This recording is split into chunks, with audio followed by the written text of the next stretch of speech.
As a new Trump administration gets started on its aggressive agenda, a new business partnership has been brokered between the United States and the Indo-Pacific region. So how does this new deal signal significant economic and geopolitical benefits? I'm Veronica Dudo. Let's find out. This is In America Today from the Ticker News Studios in New York City. A recent landmark summit at Mar-a-Lago brought together corporate leaders, policymakers, and international advocates to strengthen ties between the United States and Vietnam. A highlight of the event was a $64 billion investment led by VietJet, a major Vietnamese airline, to purchase Boeing jets and foster economic growth in both nations. For more, I'm joined by Silicon Valley entrepreneur and U.S. Vietnam relations advocate Allison Huynh. Welcome to the program. Thanks for having me, Veronica.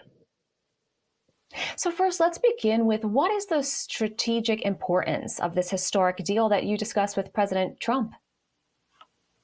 Yes, this is a great win-win deal that we helped to bring together to bring in $64 billion of investments from Vietnam, VietJet specifically, to buy hundreds and hundreds of Boeing jets, creating tens of thousands of great paying American blue collar jobs. You know, it takes a lot to build one of these wide body jets, and VietJet is the southwest of Southeast Asia. It's a budget airline. It flies everywhere in Southeast Asia, and it's growing by leaps and bounds, and they hardly can meet the demand. And so they came to the U.S.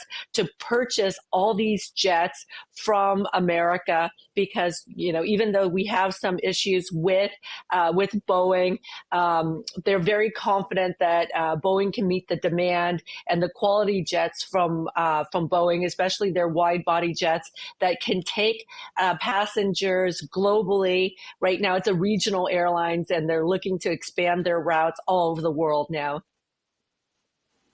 Now, of course, we know that President Trump certainly has his eye on the Indo-Pacific region. What were the key outcomes of the summit for U.S. Vietnam relations? Yeah, so Vietnam and the U.S. have had a very interesting relationship, as everyone knows, growing up in the United States in the 80s and the 90s. I'm a child of the 80s and the 90s. There were so many films about the Vietnam War, and it painted Vietnam as one of America's worst enemy, and now it's one of its favored trading partner. And it continues to be as we have these trade wars with China. And Vietnam has had a very interesting relationship with China. It's always been very, very interesting, and Vietnam has been fierce and independent. It owns a 2,000-mile coastline along the South China Sea, and so it controls that. And China really needs to have Vietnam, you know, in its alliance, and Vietnam has very close ties with America as well. We foresee Vietnam being the Israel of the Indo-Pacific, being a strong partner to America in this very important trade route where 60% of all maritime trade goes through a very narrow passage in the south of the China Sea called the Strait of Malacca, near Singapore and Malaysia. There's just a lot of activity there, and you know, these relationships hope to increase economic investments from Vietnam to the U.S. This is just the beginning. President Trump, you saw before he was even sworn in, there's this domino effect. People believe in President Trump.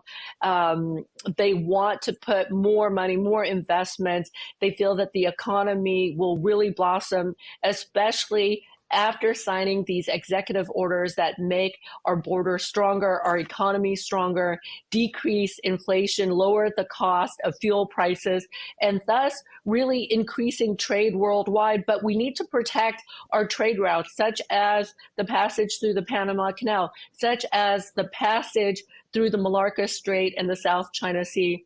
So it's really a very important area, and I know Vietnam would love to have more and more investments from the United States, and they see the strategic importance of having trade with America, and they believe in the American economy. They believe President Trump. They love President Trump. The vast majority of Vietnamese Americans voted for Trump in the last 3 elections, in fact. Now, of course, so many people are looking forward to the incoming administration. They really have been ushering so much just in the first 24 hours. Also, from an economic standpoint, a lot of people are hoping to see that get going. How will the purchase of Boeing aircraft impact American manufacturing and job creation? Yes. So as we were talking about, these jets are very complex. Just think about the thousands and thousands of parts that go into a car. Well, in a jet, there are millions and millions of parts. It's not just Boeing jobs. It's jobs for the engine maker, and that is Pratt and Whitney, and that is GE. There's the control systems, the cockpit. That's Raytheon. There are the seats, the carpets, the windows, the fiberglass. So making a jet actually requires thousands, if not millions of parts, and thousands and thousands. Boeing thinks it's hundreds of thousands of jobs that will be created with this $64 billion of investment. And we're really excited to partner with VietJet, Allo Ventures, to bring this deal to America. But we feel this is just the beginning. This is the dawn of the golden age of America, where countries across the world, including Vietnam, will partner with America to help each of our country grow economically and prosper. America first. But this is what President Trump is signaling. Instead of war, no more wars. Let's have economic prosperity in the United States, and thus we have prosperity here, and we will reinvest in our partners and our allies across the world and make sure our trade routes are secured.